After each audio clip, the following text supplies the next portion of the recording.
Informasi 2018 dari STMIK Atmaluhur Pangkal Pinang yang ditulis oleh Uke Kurniawan Isman, Fakultas Teknik Elektro Program Studi Teknik Telekomunikasi Universitas Telkom pada tahun 2018. Dilatar belakangi dengan menjadi isu yang menarik tentang generasi kelima 5G untuk kemudian menjadi sebuah standar teknologi seluler. Seperti telah kita ketahui tentang Long Term Evolution atau LTE yang menjadi bagian dari generasi keempat 4G, perkembangan generasi keempat ini telah mencapai titik kesempurnaan.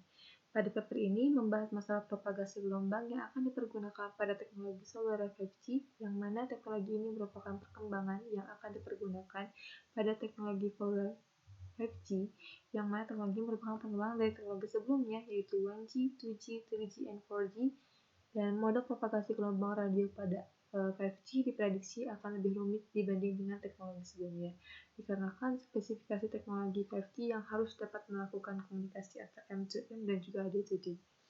Untuk metode yang dipakai dalam jurnal ini merupakan metode penelitian studi literatur. Di sini dijelaskan tentang apa itu path loss, propagasi seluler, dan juga 5G.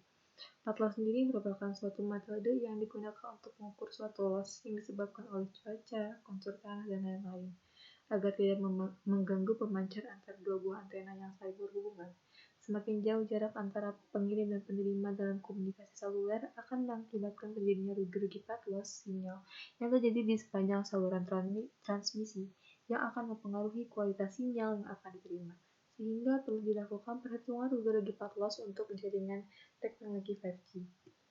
Di sini dijelaskan mengenai definisi propagasi gelombang radio, di mana propagasi sendiri adalah hambatan gelombang microwave melalui udara dari antena pemancar ke antena penerima yang jaraknya bisa mencapai ribuan kilometer. Media peramban atau biasa juga disebut saluran transmisi gelombang dapat berupa fisik, yaitu sepasang kabel konduktor, kabel koaksial, dan berupa non-fisik, yaitu gelombang radio atau sinyal laser. Propagasi gelombang radio sendiri merupakan sesuatu yang sangat penting untuk mengetahui dan mengerti rintangan dan gangguan dalam lingkungan radio bergerak. Pengetahuan terhadap propagasi gelombang radio juga sangat penting dalam perencanaan dan pengoperasian komunikasi dengan gelombang radio agar komunikasi dapat berjalan lancar. Definisi, dan di sini ada tentang pengertian path loss sendiri. Lalu di sini juga dijelaskan mengenai masalah propagasi gelombang radio dalam sistem seluler. Yang pertama, absorpsi atau penyerapan. Yang kedua, refleksi atau pantulan. Yang ketiga, ada difraksi. Yang keempat, ada pembiasan atau refraksi. Yang kelima, ada propagasi line of sight. Dan yang keenam, yaitu redaman pada ruang bebas atau free space loss. Untuk absorpsi atau penyerapan sendiri, itu biasanya gelombang akan menjadi lemah atau teredam. Banyak daya yang hilang saat menggantung pada frekuensi yang digunakan dan tentunya material yang ditabrak. Untuk gelombang microwave, ada dua material utama yang menjadi penyerap, yaitu satu metal dan yang kedua air.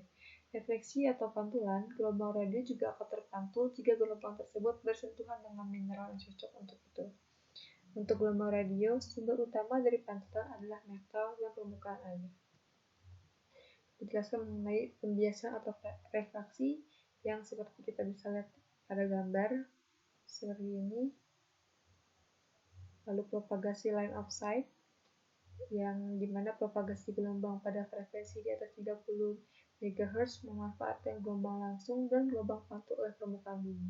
Bisa dilihat pada gambar 5 berikut ini adalah gambar dari propagasi line of sight path loss.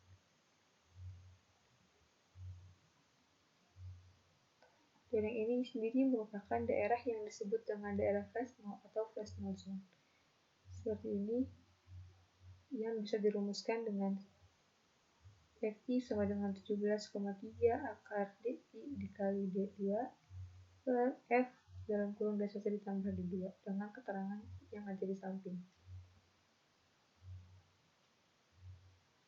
Untuk model propagasi gelombang pada sistem seluler, ada model propagasi Okumura, yaitu salah satu model yang terkenal dan paling banyak digunakan untuk melakukan prediksi sinyal di daerah urban atau kota. Yang ini cocok dengan range frekuensi antara 150 sampai 192 MHz dan pada jarak antara 1 sampai 100 km dengan ketinggian antena base station BS sekitar 30 sampai 1000 meter. Yang kedua ada model propagasi Hatta, yaitu model yang menggunakan bentuk persamaan empirik dari kurva redaman lintas yang dibuat oleh Okumura. Karena itu, mode ini lebih sering disebut sebagai modul Okumura-Hatta. Selanjutnya ada model Wolffish-Ikegami, yaitu kombinasi model empiris dan deterministik untuk mengestimasi patos di daerah urban pada range frekuensi 800 MHz sampai 2000 MHz yang digunakan terutama di Eropa untuk GSM dan model propagasi di Amerika yang terdiri dari 3 komponen, yaitu free space loss, rooftop to street diffraction and scatter loss, multi-screen loss. Bisa kita lihat pada rumusnya. Untuk free space loss seperti ini. Di sini cukup lengkap pada rumus dan penjelasannya. Nah, ini ada perbandingan Okumura dan Hatta. Untuk cos 231 sangat cocok untuk daerah urban dan desa suburban, sedangkan Hatta Okumura sangat tidak cocok untuk daerah pedesaan dan suburban. Sangat cocok. Lalu ada perbandingan dengan ini juga dijelaskan mengenai perbandingan.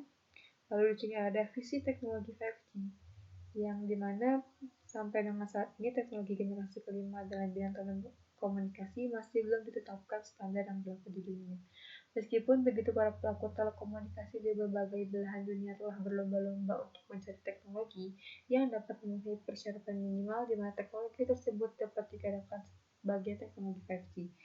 Targetnya secara umum bisa dikatakan sebagai berikut, di mana data rates yang tinggi 1-10 GB per second, lalu memiliki latensi di bawah 1 milisekund, biaya dan energi yang efisien, cost and energy efficiency, 1000 kali kapasitas saat ini, cakupan yang luas dan menggunakan jaringan heterogen, juga konektivitas yang stabil. Jadi memang 5G sendiri untuk ini keunggulannya lebih banyak daripada model-model jaringan yang lain. Jadi ada standar 5G Metis, beyond 6 GHz, Advanced Radio Access Network, Advanced Heterogeneous Network Fastness. Jadi ada propagasi gelombang radio 5G. Sampai dengan saat ini, generasi kelima dalam bidang telekomunikasi masih belum ditetapkan standar yang berlaku di dunia. Meskipun bahan jatuh dalam teknologi yang memiliki persyaratan minimal, di mana teknologi tersebut dapat digunakan teknologi 5G.